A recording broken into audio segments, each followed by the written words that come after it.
अस्सलाम वालेकुम, आप देख रहे हैं डॉक्टर फ्री लाइफ। मेरा नाम है बाबर अली। आज हम बात करेंगे ताकत की दवाई के बारे में। आपने अक्सर सुना होगा और शायद आपने भी किसी से जाके दवाई मांगी होगी, हकीम से, डॉक्टर से या किसी से भी। अक्सर लोग तो अपने दोस्तों से ही कह देते हैं कि भाई कमज़ोरी है, ताकत के लिए कुछ बता दें, क्या खाएं। तो हम बात करेंगे कि कमज़ोरी क्यों होती है और उसकी दवाई किस तरह से खाई जा सकती है या कहाँ से ली जा सकती है। इस टॉपिक को अच्छे तरीके से कवर करेंगे। उससे पहले चैनल को सब्सक्राइब करके बेल आइकन को दबा दें ताकि इस तरह की मज़ीद वीडियोस भी आपको मिलती रहे। मेरे पास कुछ टॉपिक्स लिखे हुए हैं जो मैं आपको थोड़ा सा पढ़ के सुना देता हूँ कि हमें कमज़ोरी किन किन वजूहात की बेस पे हो सकती है। Vitamin A, B, B6, B12, B3, B5 जितने भी विटामिन बी में आ जाते हैं, फिर सी, डी और इसके अलावा मिनरल्स में कॉपर है, आयरन है, गोल्ड है, सिल्वर है। मिनरल्स में काफ़ी सारी चीज़ें आ जाती हैं। इसके अलावा आंतों में स्वेलिंग की वजह से ग़िज़ा का हज़म ना होना, इसकी वजह से भी हमें कमज़ोरी होती है, क्योंकि जो खाना हम खा रहे हैं अगर वो हज़म ही नहीं होगा तो ताकत कहाँ से आएगी। इसके अलावा स्टमक में स्वेलिंग होने की वजह से भूख ना लगना और खाना हज़म ना होना, अगेन वही बात। इसके अलावा वो चीज़ें ज़्यादा खाना जिनमें ग़िज़ाइयत बहुत कम है, जैसे कि फ़ास्ट फूड, रद्दी ग़िज़ा जिसको हम कहते हैं, वो चीज़ें बहुत ज़्यादा इस्तेमाल करना भी कमज़ोरी की एक वजह हो सकती है। इसके अलावा वो चीज़ें कम खाना जिनमें ग़िज़ाइयत ज़्यादा है, जैसे गोश्त, दूध, अच्छी चीज़ें, ड्राई फ्रूट्स वगैरह। आगे चल के मैं आपको मज़ीद और भी बता दूंगा क्या क्या चीज़ें हो सकती हैं। पहले मैं इन टॉपिक्स को थोड़ा सा कवर कर लूँ। इसके अलावा नींद का पूरा ना होना, ये भी कमज़ोरी की एक बहुत बड़ी वजह हो सकती है। इसको भी अंडर एस्टिमेट बिल्कुल भी ना करें। इसके अलावा ज़हनी परेशानी लंबे अरसे से अगर हम झेल रहे हैं तब भी। इन सब के अलावा भी काफ़ी सारी वजूहत हो सकती हैं, जिनमें काम का बोझ बहुत ज़्यादा होना, वज़न का कम होना, वज़न का खुद से ज़्यादा हो जाना। आइडियल वेट जो होता है वो भी आपकी ताकत की एक बहुत अच्छी बेस होती है। अब ये सारी चीज़ें आपने समझ ली। अब आगे चलते हैं कि अगर हम डॉक्टर के पास जाते हैं और हम कहते हैं कि हमें कमर में दर्द है कमज़ोरी की वजह से, हमारी लेग्स में पेन है, हमारे कंधों में दर्द है, कमज़ोरी की वजह से ये सब अलामतें होती हैं, तो डॉक्टर्स हमें 2 इंजेक्शन जो पाकिस्तान में ज़्यादा मशहूर हैं, मैं पाकिस्तान की बात ही करूँगा, वो है मेथिकोबाल और नैरोबियन। अब ये 2 इंजेक्शन में हमें क्या दिया जाता है? अगेन वही चीज़, मेथिकोबाल में हमें मिलता है विटामिन B12 और नैरोबियन में हमें मिल जाता है vitamin B3, B2, B5, B6, B12, riboflavin, nicotinamide, thiamine और कैल्शियम पेंटोथिनेट। इसके अलावा पेरिडॉक्साइन और कोबालमिन। ये सारी चीज़ें हमें मिल जाती हैं नैरोबियन में। लेकिन प्रॉब्लम इनको लगवाने में नहीं है, प्रॉब्लम ये है कि ये ऐसे ही है कि आपको प्यास लगी और आप डॉक्टर के पास चले गए ड्रिप लगवाने कि भाई हमें प्यास लगी है, हमें ड्रिप लगा दें। आपको थोड़ा सा अजीब भी लगेगा कि जब हमें किसी चीज़ के लिए हमें भूख लगती है, प्यास लगती है, वो हम डेली बेस पे रोटी भी खा रहे हैं, पानी भी पी रहे हैं, फ्रूट खाने को दिल किया तो फ्रूट खा लिया। अब हमारा दिल करे कोई चीज़ खाने को, हमें भूख का एहसास हो, तो हम डॉक्टर के पास जाएंगे कि हमें भूख लगी है, हमें ड्रिप लगा दें, हमें इंजेक्शन लगा दें। इसी तरह से है कि अगर आपके अंदर कमी है विटामिन बी की या इसके अलावा किसी मिनरल की, तो आप डॉक्टर के पास जा रहे हैं, मल्टीविटामिन ले रहे हैं, मिनरल्स ले रहे हैं या प्रोटीन के आप बॉक्स वगैरह लेके आ रहे हैं सप्लीमेंट की शक्ल में, और आप डेली बेस पे वो चीज़ें इस्तेमाल कर रहे हैं जो आपकी ग़िज़ा में होनी चाहिए थी, आपकी डाइट में लाजमी होनी चाहिए थी, और आप डॉक्टर से जाके इंजेक्शन की फॉर्म में लगवा रहे हैं। अब होता क्या है कि वक्ती तौर पे आपको आराम आ जाएगा, आना भी चाहिए, क्योंकि आपको जिस चीज़ की कमी थी आपके अंदर वो चीज़ चली गई तो आपको आराम आ जाएगा। लेकिन ये चीज़ कितनी देर तक काम आएगी? 2 दिन, 3 दिन, हफ्ता, 10 दिन, उसके बाद फिर से वही हाल। लेकिन हम भूल जाते हैं कि हम इनकी कमी अपनी खुराक से पूरी कर सकते हैं, लेकिन हम इंजेक्शन के फॉर्म में ले रहे थे।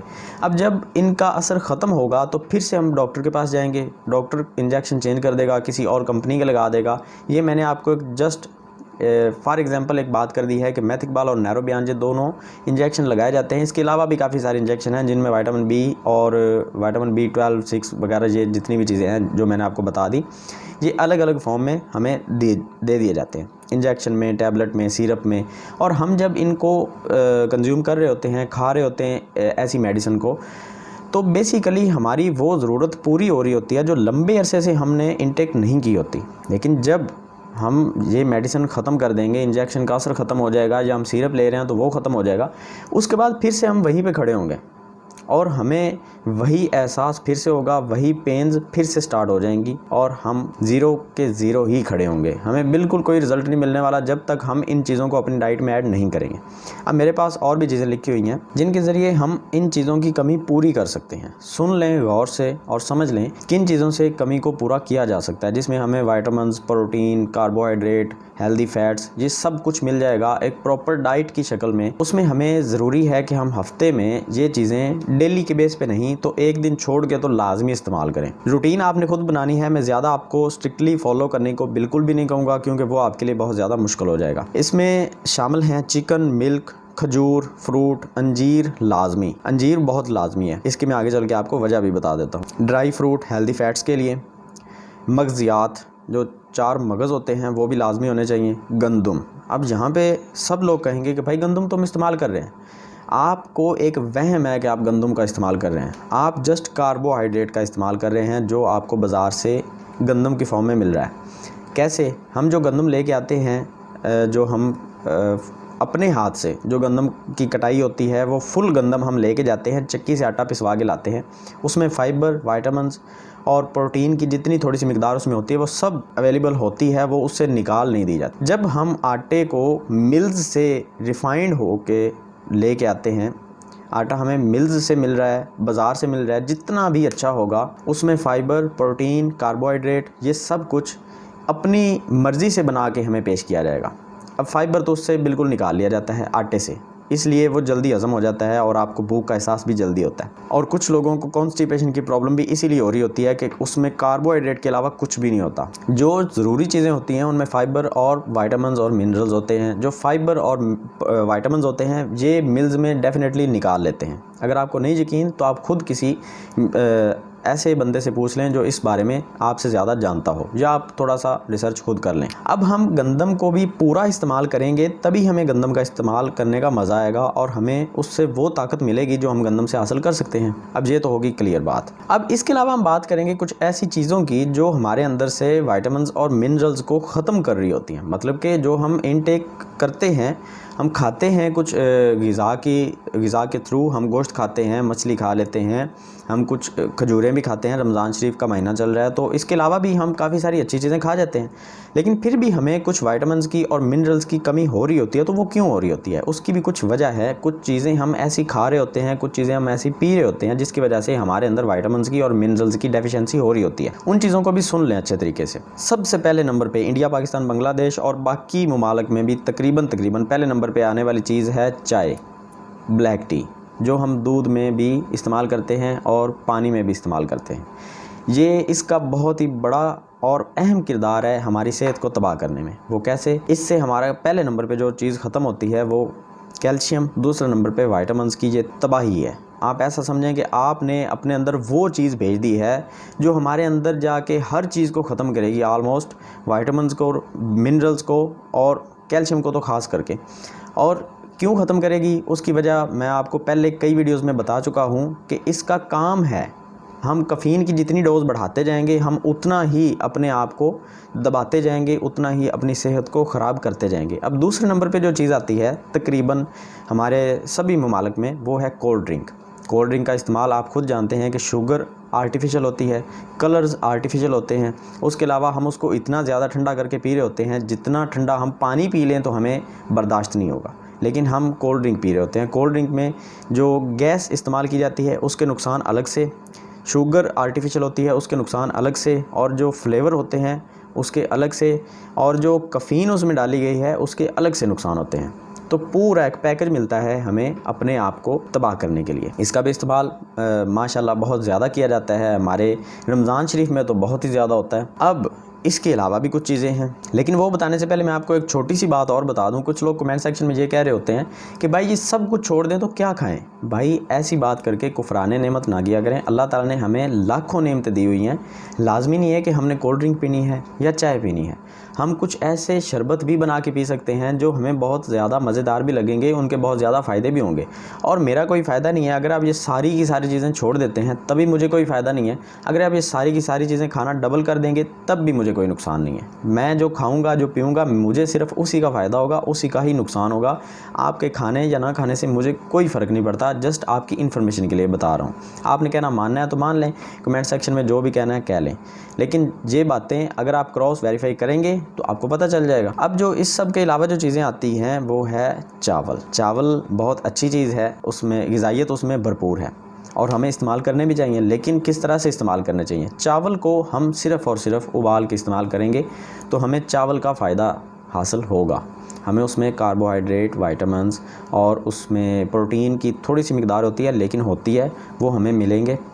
और गंदम से भी बेहतर है अगर हमें ब्राउन राइस मिल जाता है, लेकिन हमें चावल मिल रहे हैं वाइट राइस, अगेन रिफाइंड, जो हम शेलर की मिल्स की प्रोडक्शन इस्तेमाल करते हैं चावल, उसमें से भी फाइबर को निकाल लिया जाता है। अगर आप इस बात से एग्री नहीं करते तो आप थोड़ी सी रिसर्च कर लें। चावल के ऊपर भी एक बारीक सी परत होती है, एक लेयर होती है फाइबर की, जो मिल्स में उसको पॉलिश करते हुए उतार देते हैं। चावल भी अगर आपने इस्तेमाल करने हैं तो इसको भी चक्की से जाके छड़ा के ले आएँ, मतलब कि चक्की से जाके इसका छिलका उतरवा के ले आएँ, वो इस्तेमाल करें। उसके आपको बेनिफिट बहुत ज़्यादा होंगे और नुकसान बहुत कम होंगे। और चावल को पकाते हुए इसका पानी फेंक ना दिया करें, इसके पानी में ही विटामिन्स और फाइबर वगैरह होते हैं जो हम इसको फेंक देते हैं अक्सर, और हम समझते हैं कि पानी में नुकसानदेह चीज़ें होती हैं, हम इसको फेंक दें, बाकी तो सिर्फ कार्बोहाइड्रेट ही रह जाएगा। वो खाने का कोई फ़ायदा नहीं है, वो जस्ट आपके मोटापे को ही बूस्ट करेगा, इसके अलावा उसका कोई भी फ़ायदा नहीं है। इसके बाद एक ऐसी चीज़ भी है जो हम अपनी डेली की डाइट में इस्तेमाल करते हैं, वो है नमक। नमक की एक डोज़ है, जो हम उतनी ही डोज़ इस्तेमाल करेंगे तो हमें फ़ायदा होगा। अगर हम उससे एक्स्ट्रा डोज़ लेंगे तो हमें नुकसान होना शुरू हो जाएगा। वो डोज़ इतनी है कि आप एक चुटकी भर नमक को डेली इस्तेमाल करेंगे तो आपको कुछ नहीं होगा। अब यहाँ पे हर कोई ये कहेगा कि भाई कहाँ पे जा रहे हो, इतना कम नमक कैसे इस्तेमाल करेंगे, ये है वो है, लोग बातें करेंगे। मुझे पता है जब भी सच की बात करते हैं तो लोगों को हज़म नहीं होती। चाय हज़म हो जाती है, कोल्ड ड्रिंक हज़म हो जाती है, ऐसी बातें हज़म नहीं होती, मुझे पता है। लेकिन नमक एक ऐसी चीज़ है जो आपके हार्ट हेल्थ के लिए बिल्कुल भी ठीक नहीं है। लेकिन फिर अगेन आप इस बात के साथ इत्तेफाक नहीं करेंगे, मैं जानता हूँ। लेकिन अगर आप हेल्दी रहना चाहते हैं और अपने ब्लड प्रेशर को फ्यूचर में कंट्रोल रखना चाहते हैं तो नमक का इस्तेमाल चुटकी से करें, ना कि चम्मच से। एक बंदे की मैं बात कर रहा हूँ। अगर आपकी फैमिली में 5-10 अफराद हैं और आप की जो औरतें हैं वो खाना पका रही हैं, तो इसका मतलब ये नहीं कि वो एक चुटकी डालें, उतनी ही चुटकियाँ डाल लें जितने आपकी फैमिली में मेंबर हैं। और वक्ती तौर पे आपको एक दफ़ा लगेगा जब आप स्विच करते हैं नमक कम करने में, तो आपको वक्ती तौर पे खाना जो है वो थोड़ा सा फीका महसूस होगा, बेजायका सा महसूस होगा, लेकिन आगे चल के आपको महसूस नहीं भी होगा, आदी हो जाएंगे। आदत हो जाती है तो कुछ महसूस नहीं होता। घी का भी एक बहुत बड़ा किरदार है हमारी हार्ट हेल्थ को तबाह करने में, बनास्पति घी का। अब हम डॉक्टर्स के पास जाते हैं तो आजकल के दौर में भी अफसोस के साथ कुछ डॉक्टर्स अभी भी ऐसे हैं जो आपको देसी घी का मशवरा दे देते हैं, जो कि कोलेस्ट्रॉल की बेस है। अब उसकी मैं आपको वजह बता देता हूँ। आप डॉक्टर से ज़रा ये पूछें कि अगर आप कोलेस्ट्रॉल के पेशेंट हैं तो क्या आप भैंस का दूध इस्तेमाल कर सकते हैं।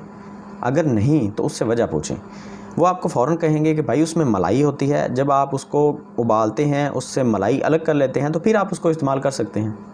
अब उससे ये पूछ लें कि अगर वो मलाई अलग करने से दूध के साइड इफ़ेक्ट ख़त्म हो जाते हैं, कोलेस्ट्रॉल की बेस जो होती है वो ख़त्म हो जाती है, तो वो मलाई से ही तो घी निकलता है, तो उस घी से हमें क्यों कुछ नहीं होता। ये सवाल डॉक्टर से लाजमी कर लें प्लीज़, फिर आपको पता चलेगा कि असल बात क्या है। देसी घी और बनास्पति में कोलेस्ट्रॉल की डोज़ आलमोस्ट बराबर होती है और कहीं कहीं देसी घी की डोज़ ज़्यादा होती है। देसी घी में कोलेस्ट्रॉल की डोज़ ज़्यादा होती है। अब देसी घी और बनास्पति मैं कह रहा हूँ कि छोड़ दें, तो इसका अल्टरनेट ये हो सकता है कि आप ऑलिव ऑयल का इस्तेमाल करें। अगर आप कोलेस्ट्रॉल से, अंजाइना से और फ्यूचर में अपने हार्ट हेल्थ को अच्छा रखना चाहते हैं तो आप ऑलिव ऑयल का इस्तेमाल करें। या फिर दूसरे नंबर पे आ जाता है सरसों का तेल, जो आजकल हमें मिलता ही नहीं है, तो इसलिए मैं आपको जस्ट ये कहूँगा कि आप ऑलिव ऑयल का ही इस्तेमाल करें। अब पाकिस्तान और इंडिया ने पूरी दुनिया को मसाला जात तो बहुत दे दिए। मसाला जात से मुराद काली मिर्च है, इसके अलावा लाल मिर्च है और नमक बहुत हमारे मुल्कों में खाया जाता है। इसके अलावा भी बहुत सारे मसाले हैं, अदरक, लहसुन, प्याज, इन सब को भी मसाले के तौर पे इस्तेमाल किया जाता है। टमाटर बहुत ज़्यादा इस्तेमाल किया जाता है।